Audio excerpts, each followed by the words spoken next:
So this is Group 5. Woohoo! And I'm Tom, I'm Alicia. Tabby. Brian.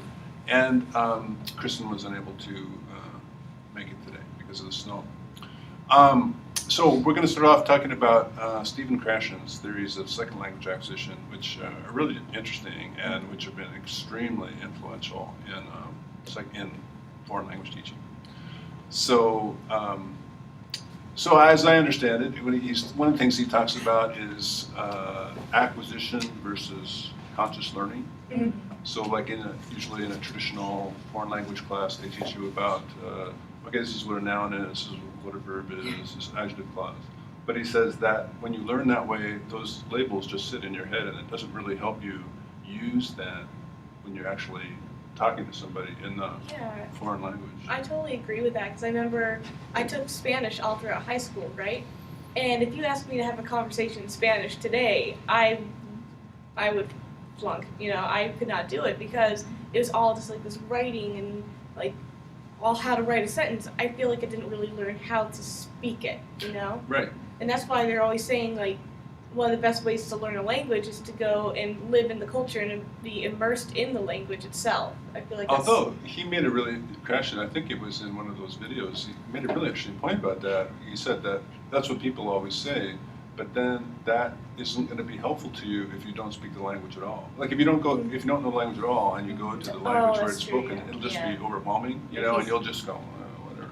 But if you get your proficiency up to like lower intermediate or something, so you have some kind of base, then you go there. Okay, yeah. Then he says, then you'll. It's kind of like the zone of proximal development too. Yeah. If you go there without any kind of base or knowledge, yeah, everything's gonna just brush over you. But if you have the ability to grasp certain things and be able to associate those ideas and concepts and words, and I think that language mechanism is able to piece things together. Right. Yeah, because he said the class, like you can learn more in like 2 hours or 2 like days of class, where it's like comprehensible inputs, like right. giving you like a stable like ground of like learning another language, and then if you were to travel there afterwards, then it could be really helpful because then you Mhm. get more like that's when you start like acquiring through conversation and whatnot. Mm-hmm. Whereas like if you did just go there for like 2 weeks or whatever without any knowledge of the language, it's not going to be very helpful. It's just Right. gibberish. Yeah, I mean, I think that's a combination of the two, learning grammatical concepts and that foundation, as well as being provided the opportunity to work it and practice it. And I mean, that combination, I think, needs to be there, Right. personally. Yeah, and I think, well, I teach myself, so I've had to think about this stuff a lot. But it seems like learning grammar can be helpful when you're teaching writing. Like to intermediate or advanced level student. Because it can help them with the editing. Like if you write an essay and you're going to have your draft, and you're trying to work on the sentences, grammar gives you a language to talk about the mistakes that are in there, and you can think it can help you think of ways to make your sentences better.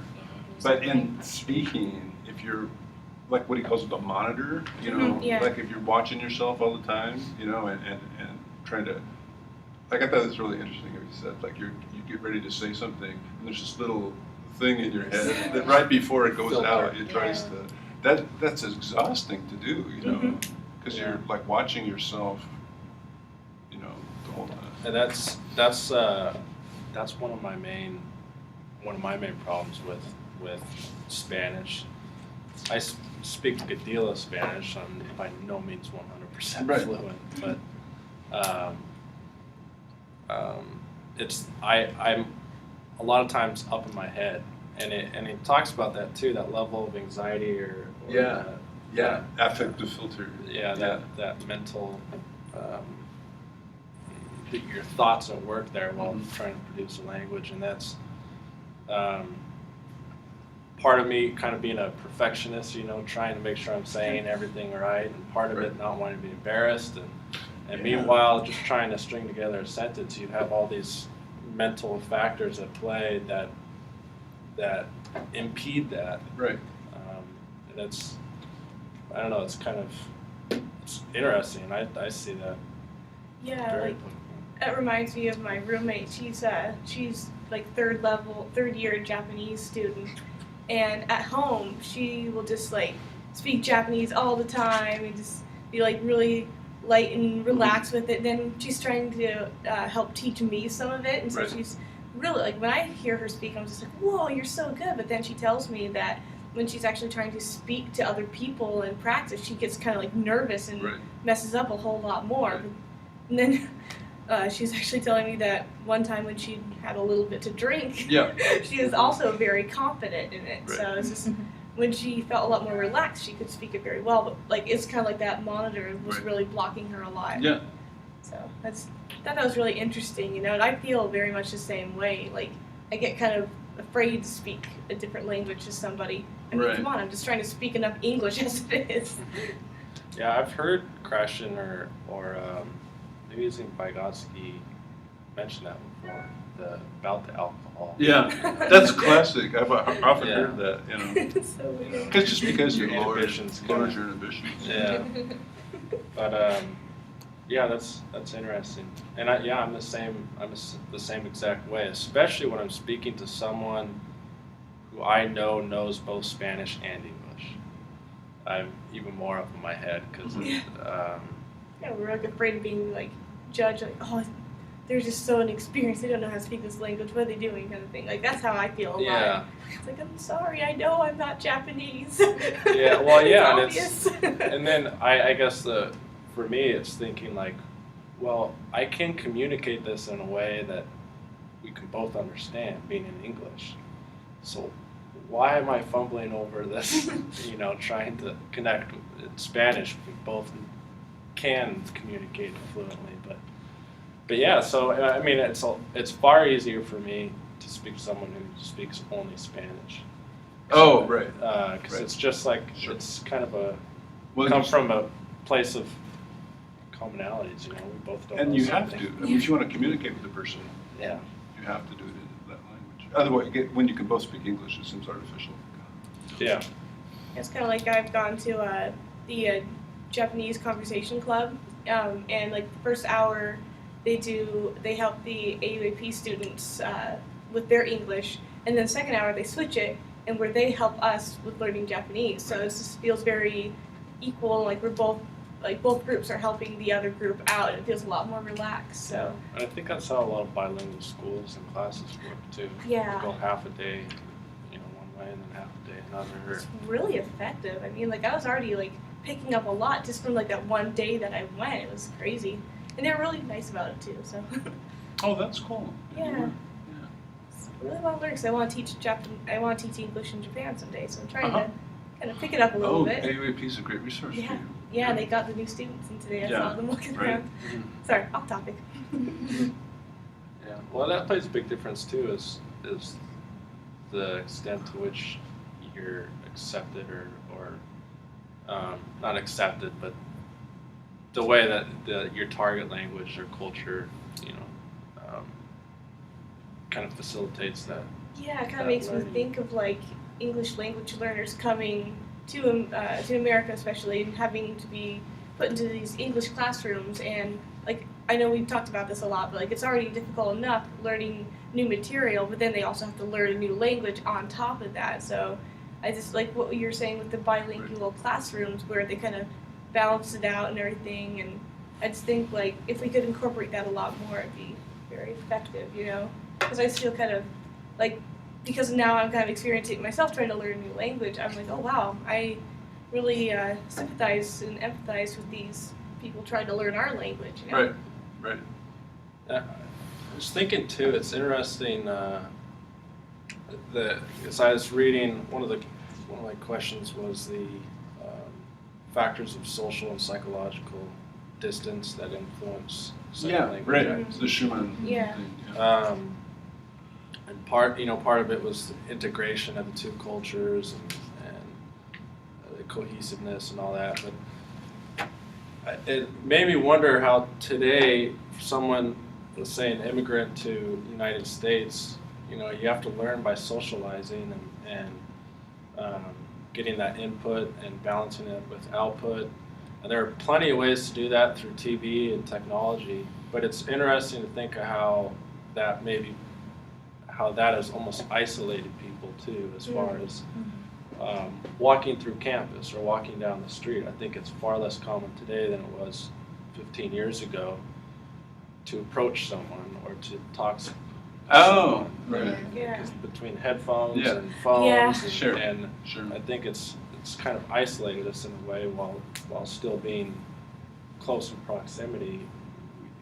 Our barriers are different, I think. Yeah. Which I think if you think about it at ELL, someone trying to learn English, I think we probably have a fairly cold society in that it's very, in a lot of ways, it's difficult for people to Mhm. integrate that. Yeah, and I Yeah. think it's better for like when it's like face-to-face interactions and like learning the language. It gives you more opportunity to like ask questions. Like, Yeah. hey, I saw that you use this word in this way. Does that mean Mhm. something else that I didn't know it meant? And like also, like I think it was Swain who was saying that it's also helps you like test hypothesis about language a lot better than Yeah. you could if you just like watched people talking and like stuff like Well, you get feedback right away, whether Yeah. it's visual cues or Yeah, like- confusion or Mhm. whatever. Yeah, like if you mess up on a sentence, it's that. supposed to be At least like, you could back that oh, up. what? You're right. And then you'll be like that kind of monitor comes. Like, oh, oops, I messed that up. I should try to fix it. Kind of like what they're saying in some of the articles and everything. But I think part of what Tabby was saying was that Krashen actually says that you basically learn a language just by listening. I mean, by the input, But then, somebody pointed out that if you're just sitting there listening, I mean, it also can be helpful to actually speak, because in real life, that's what you're going to have to do. And that can help you understand it better and take it into. So. I mean, it's interesting taking in just theories in general on how you learn. Yeah. And the different ways of learning, those are theories too. But as far as being visual or auditory or hands-on, personally, it's hard, and I don't know how this language mechanism works in our Uh-huh. head, but personally, just listening to something, Yeah. I mean, it's difficult for me. Say an audiobook, just Right. listening to an audiobook, Right. like remembering and taking that in Right. is not the same as Reading. seeing it, reading Sure. it, or using it, or Right. Right. Because I thought that was interesting too. He said, "Do you just need the input?" Yeah, so he thinks that reading is really important too, Yeah. like reading and listening. But he also says... Which that counts as input. Yeah, right, It's, right. But like if you and I are talking and then we're whatever language we're trying to learn, Japanese, and you're talking to me in Japanese and I'm really focused on you, then he says that I'm open, and my affective filter is done. There's nothing blocking me. So I'm acquiring this and it's Yeah. reaching my language acquisition device, whatever that is in my brain. Yeah.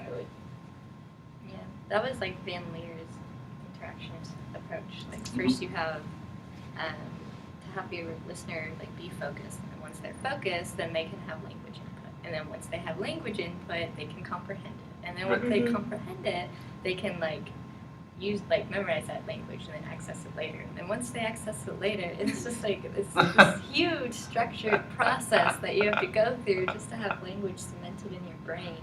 But I think that a lot of times when people write, papers like this, it's pretty common sense, but just the way they phrase it, it makes it sound really Yeah, very complicated. step by Yeah. step. It's like in English, please. Yeah. Well, they're all theories too. Mhm. Yeah. It's just none of it can be proven. Right. So It's like everybody's different in how they learn. So. Yeah. There's something about Krashen, though he seems, he's just kind of everyday language and describing his theory, and it seems there's kind of common sense, some of the things that he's saying. Yeah. Yeah. But it's true, he mentioned some things that I've found, that I've run into, where if you're teaching English as a second language to students, if you don't know about, grammar. They'll ask you all these questions about grammar, and if you don't know the answer, they'll think that you're an incompetent teacher. You Yeah. know? Yeah. So, Really have to like have a good mastery of your own language Yeah, first, and right. then Right. try to understand theirs. You know.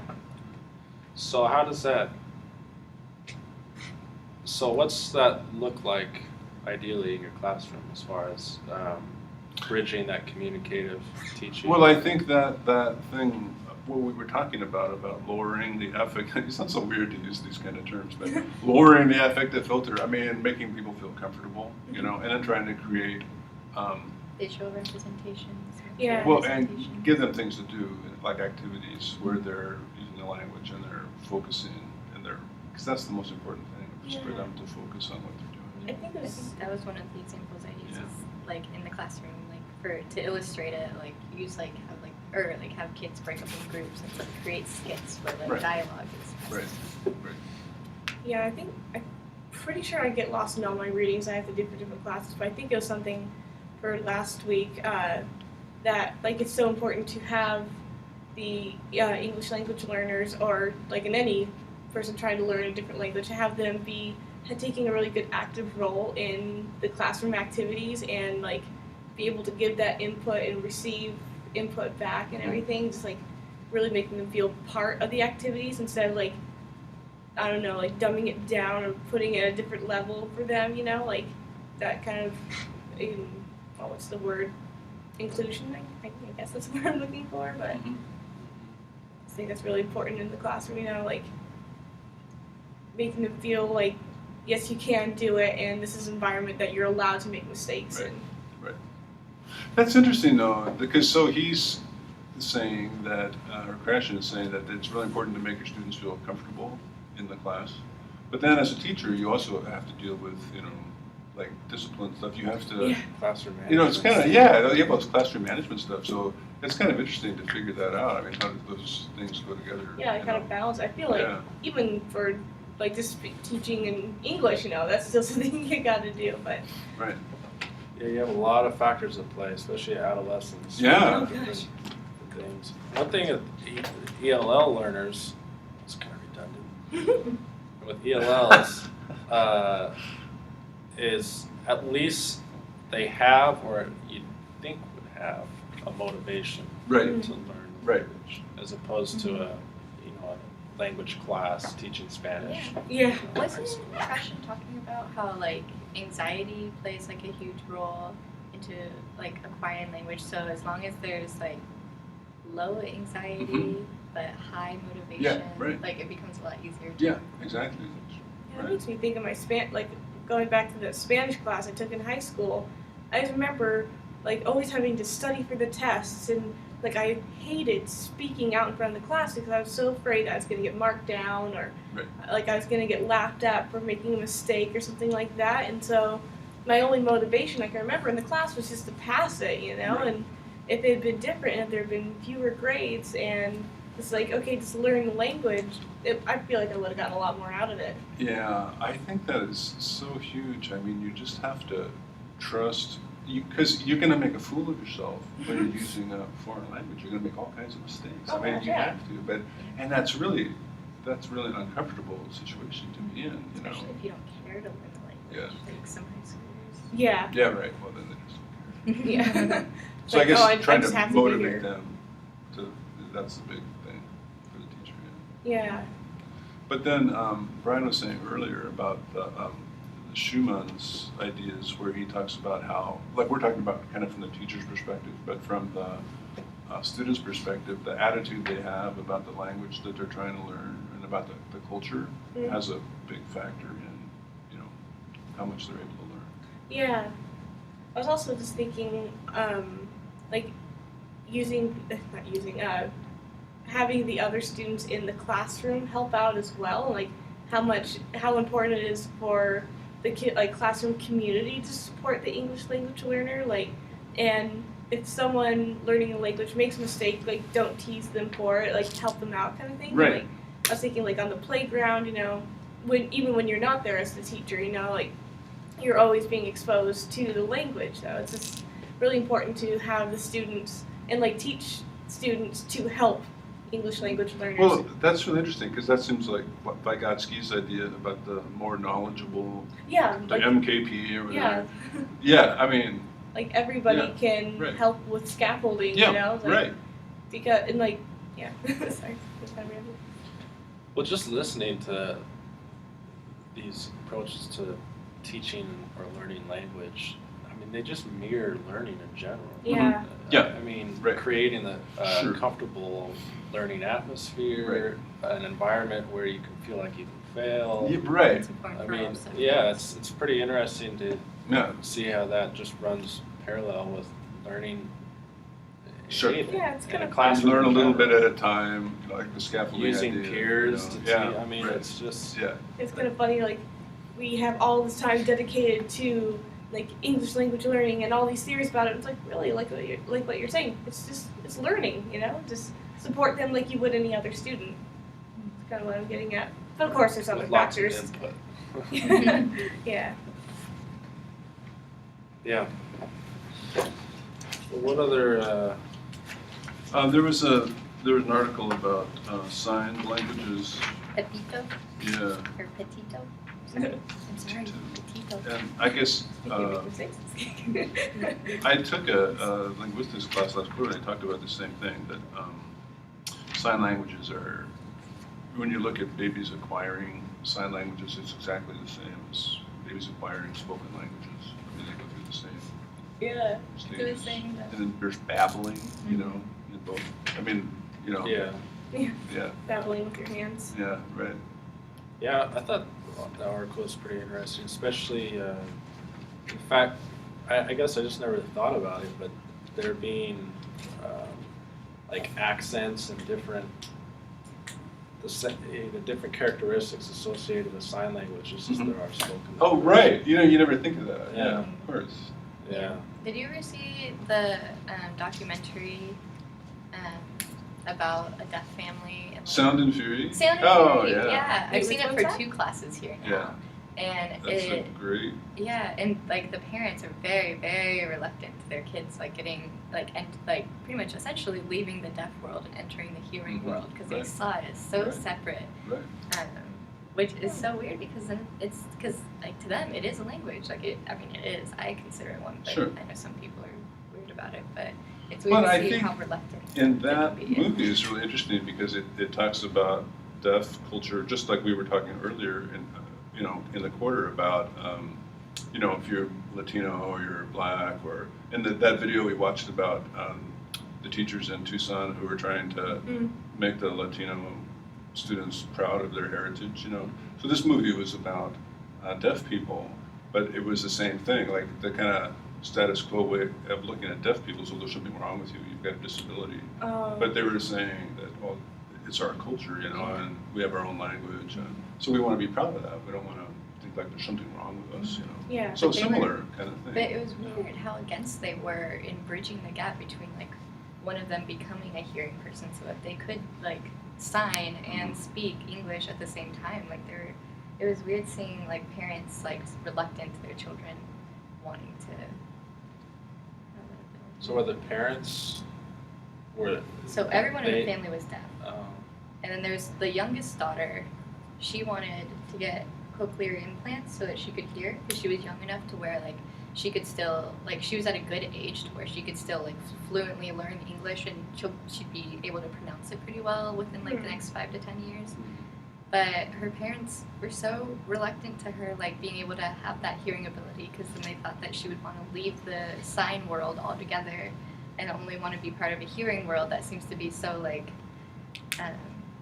not disrespectful, but they kind of like push people who can't hear aside yeah. as if they're like aliens. Well, that like you're talking about, Tom, that seems like a lot of proof that sign language is a real language. Like Tito seems to Right.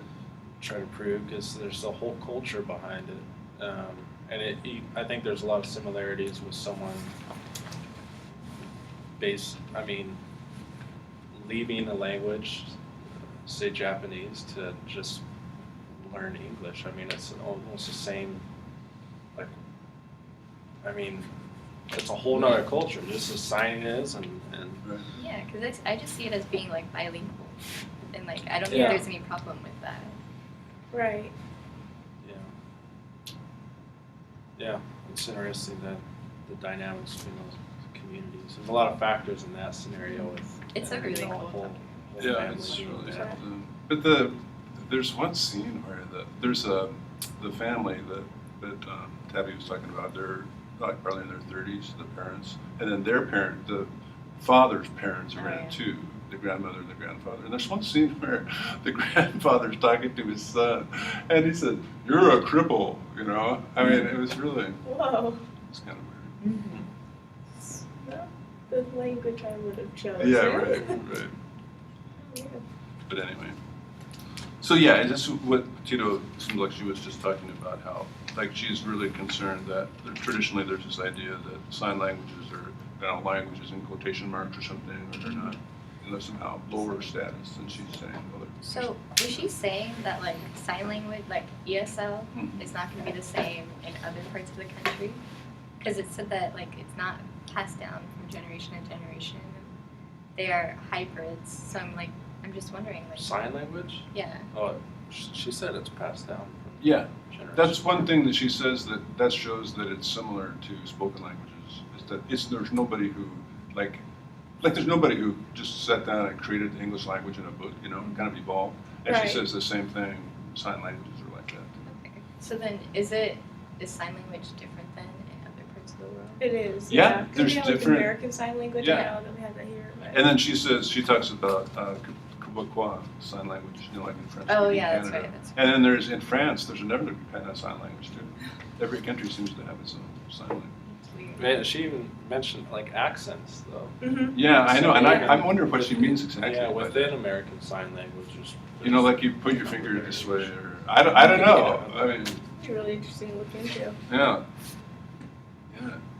That's one thing in that video. Just it's kind of like going off on a tangent, but that video that Tabby brought up, they go to this deaf school, and it's really interesting. Like it just shows them talking to each other using sign language, and they're not saying a thing, obviously, but they're very passionate in there. Yeah. Well, they were saying like one of the father's arguments is that you're so much more engaged in conversation. You have to Just face thinking the that, person yeah. when you're Yeah, that's talking true. to them. Yeah, You actually right. have to like look at each Yeah. other, and there's like movements Yeah. involved more than just your lips. Yeah, right. Yeah, so, So- you gotta read Yeah. body Yeah, he's language like, too. my language is and so Yeah. much more beautiful. Yeah. What Yeah. are you guys talking Yeah, about? right. That's It's a really interesting. interesting point. Yeah, Yeah. kind of like bringing up what we were talking about earlier about how we're so closed off with our earbuds and everything, and like, Yeah, computers. exactly. So it seems like it's just so much. Like I would definitely argue that it is it is a real language, maybe even more so because there's even more emphasis on like direct communication. very intimate language. Yeah.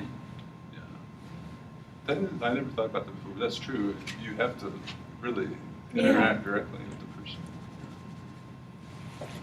I always just remember this time my cousin speaks, or I guess speaks or sign language, and we were just walking around the store, and there's this guy. I forgot what he was wanting, but he was doing something, wanting to get people's attention in sign language, asking if there's anybody who spoke it.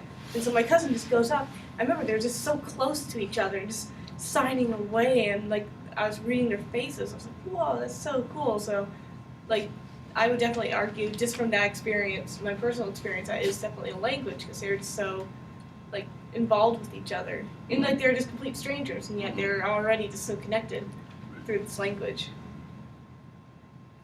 Well, I think we covered a lot of the topics I that think we we were did. supposed to talk about.